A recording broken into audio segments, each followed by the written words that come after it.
नमस्कार साथियों, D R brother classes में आपका हार्दिक स्वागत, अभिनंदन। आज हम चर्चा करेंगे रीट 2021 के बारे में थोड़ी सी। देव सर ने मेरे को कहा कि सर आपकी रणनीति क्या रही और कैसे आपने तैयारी की थी, उसके बारे में थोड़ा चर्चा हो जाए। तो मैंने कहा इस बारे में जरूर चर्चा करेंगे, क्योंकि मैं आपको क्या बताऊंगा, आप और हम तो मैं समकक्ष हूं हैं, क्योंकि अभी आप तैयारी कर रहे हो। पिछली बार हो सकता है किसी वजह से आप रह गए होंगे और मैंने सफलता प्राप्त कर ली। थोड़ी सी मेहनत या यूं कहे कुछ कसर नहीं छोड़ी होगी, या किसी कारणवश ऐसा हो गया होगा कि आप पीछे रह गए होंगे। लेकिन इस बार कंफर्म है कि आपका सिलेक्शन पक्का है। तो क्योंकि आप और हम, मैं और देव सर सब हम तो समकक्ष हैं, तो इस बारे में जब भी चर्चा करेंगे तो अपन मिलके चर्चा करेंगे। ऐसा नहीं है कि मैं आपको बताऊंगा वही सर्वश्रेष्ठ है, ऐसा नहीं है। सबकी अपनी अपनी रणनीति होती है। तो इस बारे में चर्चा करेंगे। दृढ़ निश्चय और सफलता निश्चित, ये बात तो पक्की है। जब आपने ठान ही लिया तो आपकी सफलता निश्चित है। क्वेश्चन है कि क्या करें। मेरा एक ही कहना है, और ये मैं इस वीडियो में कम से कम 3-4 बार कह दूंगा, कि आपको डेली एक मॉडल पेपर देना है। चाहे कैसे भी आप टाइम निकालें, डेली एक पेपर देना ही देना है। और वो भी ओएमआर शीट पे। ऐसे नहीं आप ऑनलाइन देकर के कह मान लो कि हमने तो पेपर दे दिया, नहीं, ओएमआर शीट पे ही देना है। इसके कारण क्या है, देखो, एक तो आप ऑप्शन भरोगे ना, तो ऑप्शन आपके राइट हो जाएंगे। कि मान लो आपको भरना ए था और आपने बी भर दिया, और वो आपको पता है कि ये तो कंफर्म मेरे को आता था, लेकिन फिर भी मैंने गलत कर दिया, तो यहां से आपकी गलतियां बहुत ज्यादा कम हो जाएगी। और कई ऐसे होते हैं कि पहले पेपर में राइट लगा देते हैं सारे के सारे, और फिर बाद में ओएमआर शीट भरते हैं, तो उसमें भी आपकी कहीं सीरीज चूक गई, तो फिर गलती कहां हुई ये भी आपका कंफर्म हो जाएगा। ऑनलाइन में क्या होता है कि आपको ओएमआर शीट तो भरनी नहीं होती, तो आपका टाइम बच जाता है, तो आप सोचते हो अरे मेरे तो आज 5 मिनट बच गए। ऐसा नहीं करना है। ऑनलाइन दीजिए, आपको कोई दिक्कत नहीं, उसमें तो देना ही है आपको, तो पेपर तो देना ही देना। प्रैक्टिस जितनी हो सके उतनी प्रैक्टिस ज्यादा कीजिए। लेकिन ओएमआर शीट आप निकलवाइए। एक पेज में 8 ओएमआर शीट निकल सकती है। आप उनको कहोगे कंप्यूटर वालों को, तो कोई आपको ई मित्र वगैरह वो सेट करके उस हिसाब से आपको निकाल के दे देंगे, और 200 क्वेश्चन की ओएमआर शीट आपको पक्का। और अगर आपको लगता है कि वो ज्यादा छोटी है, तो आप ऐसे कीजिए, एक पेज पे 4 निकल सकती है, एक आगे की साइड एक पीछे की साइड, उसमें कोई दिक्कत नहीं होगी। फिर बात आती है टाइम मैनेजमेंट। टाइम की बात आती है तो मैं ये कहूंगा कि भाई कम से कम इस समय अगर आपको पढ़ना है तो 10 से 12 घंटे तो कम से कम पढ़ने ही पढ़ने। कारण ये होता है कि जो सफल हो जाते हैं ना, उसमें थोड़ा ईगो आ जाता है, और फिर बाद में वो बताते हैं कि मैं तो साहब 2 घंटे ही पढ़ा था और सिलेक्शन मेरा हो गया। ऐसा नहीं है दोस्तों। मान लो किसी सबकी IQ एक समान नहीं होती है, तो हो सकता है कि उन्होंने 2-3 घंटे तैयारी से भी उनका सिलेक्शन हो गया हो, और ये भी हो सकता है कि वो पीछे काफी समय से तैयारी कर रहे हो और इस टाइम उन्होंने 2-3 घंटे तैयारी की तो सिलेक्शन हो गया, कोई दिक्कत नहीं। लेकिन मेरा मानना यह है कि कम से कम 10 से 12 घंटे पढ़ाई करनी है। और फिर कई ये पूछते हैं कि सर टाइम टेबल क्या रखें।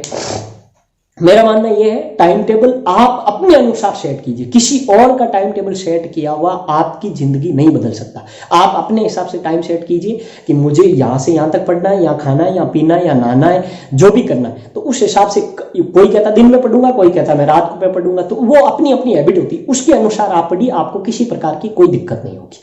ठीक है। फिर बात आती है कि क्या पढ़े।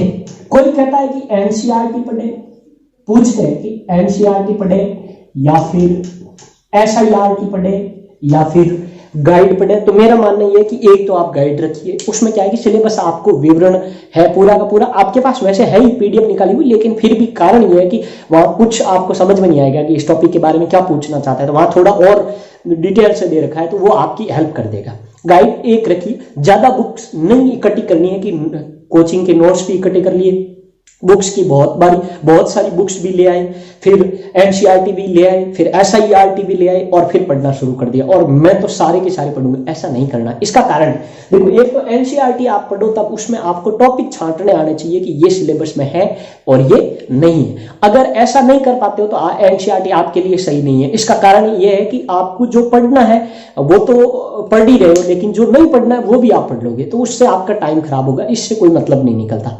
फिर बात आती है कि तो फिर एनसीईआरटी नहीं पढ़े, नहीं ऐसा नहीं है दोस्तों। अगर आप छांट पाते हो, अलग कर लोगे कि हाँ ये टॉपिक है, ये पार्ट मेरे सिलेबस में है, तो पढ़ पाते हो, तो मैं कहता हूं सबसे बेहतर है, आपको पढ़ना ही चाहिए, ठीक है। लेकिन फिर कह रहा हूं कि ये तो आपको करना ही करना है, ओएमआर शीट पे ही आपको मॉडल पेपर देना है, पूरा का पूरा 150 का 150। और ध्यान रखना, इस टाइम में ही आप शामिल नहीं करोगे कि ये जो पेपर दे रहे हैं वो इसी टाइम में शामिल कर ले, नहीं ऐसा नहीं, फिर तो 9 या 8 घंटे पीछे बचेंगे, उससे कोई मतलब नहीं निकलता। आपको इससे अलावा ये एक पेपर देना ही देना। और कई ऐसे होते हैं कि जो ये कहेंगे सर हम तो ये नहीं दे पाते, भाई एक दिन दिल्ली का कैसे दें, तो भाई मेरे हिसाब से 2 दिन छोड़ करके 1 दिन तो देना ही देना है। फिर ये मेरे हिसाब से आप अपने साथ अच्छा नहीं करेंगे अगर ऐसा नहीं करते हैं। तो कई ऐसे भी हैं जिनके अपनी स्ट्रेटेजी होती है, वो ये करते हैं कि भाई बिना मॉडल पेपर दिए भी कर लेते, वो उनकी अलग बात है, लेकिन करना चाहिए। फिर बात है कि बुक्स कौन सी पढ़े, बुक्स की बात हो गई। एनसीईआरटी आप पढ़ना चाहो तो पढ़ सकते हो, लेकिन उसमें आपको छांटना आना चाहिए। गाइड बुक तो है ही, और बाकी आपके पास नोट्स वगैरह ये सब यूट्यूब पे भरे पड़े हैं कि ये पढ़ो वो पढ़ो, वो सारी चीजें मिल जाएगी।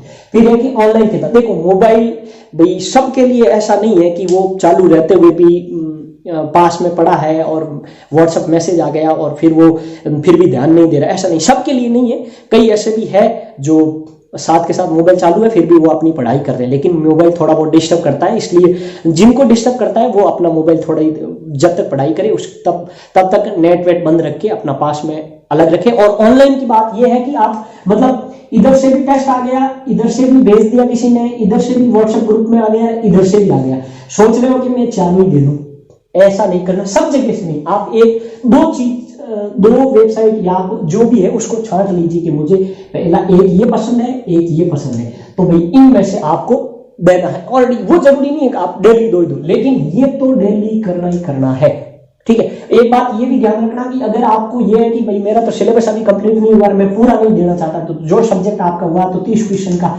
वो स्टार्ट कर दो, अभी कोई दिक्कत नहीं है, ठीक है। इससे आपको बहुत ज्यादा बेनिफिट होगा कि एक तो रिवाइज हो जाएगा पूरा सिलेबस, आपको किसी प्रकार की कोई दिक्कत नहीं होगी। फिर मोबाइल वाली बात हो गई। फिर बात आती है कि क्या न करें। न करने की बात मैं ये कहूंगा कि प्रैक्टिस सेट से पीछे न हटे, प्रैक्टिस सेट से पीछे न हटे, न हटे, न हटे। ये आप दोगे तो मैं कहता हूं आप खुद कहोगे कि हाँ बिल्कुल ये हमारे लिए बहुत ज्यादा लाभदायक रहा है ना। और ये ऑनलाइन वाला भी आप देख सकते हो, अगर ये दोगे तो फिर इसकी जरूरत ज्यादा नहीं पड़ेगी, है ना। और ये मॉडल पेपर वाली तो बहुत सारी किताबें हैं जो आपको मिलती रहेगी, कहीं पे भी मार्केट में जाओगे तो बहुत सारी मिलेगी, जगह जगह भरा पड़ा है अभी तो मार्केट। फिर बुक्स के बारे में मैंने आपको बता ही दिया कि ऐसा नहीं है कि सभी इकट्ठे करके और पढ़ना स्टार्ट कर देंगे, मैं तो ये भी पढ़ूंगा ये भी पढ़ूंगा, या फिर एक क्वेश्चन ऐसा था जिसमें उलझ गए और फिर 4 दिन तक उसी में रहे कि नहीं ये तो मैं इसको तो खोज के ही रहूंगा, सही होता है, ऐसा नहीं करना। एक आध क्वेश्चन ऐसा होता है जो डाउटेबल सबके लिए होता है, कोई अपने लिए खास ऐसा कुछ नहीं है, ठीक है ना। तो पढ़ते रहिए, आगे बढ़िए, माता पिता का नाम रोशन कीजिए, अपने सपने साकार कीजिए और अपने सपनों को ऊंची उड़ान दीजिए।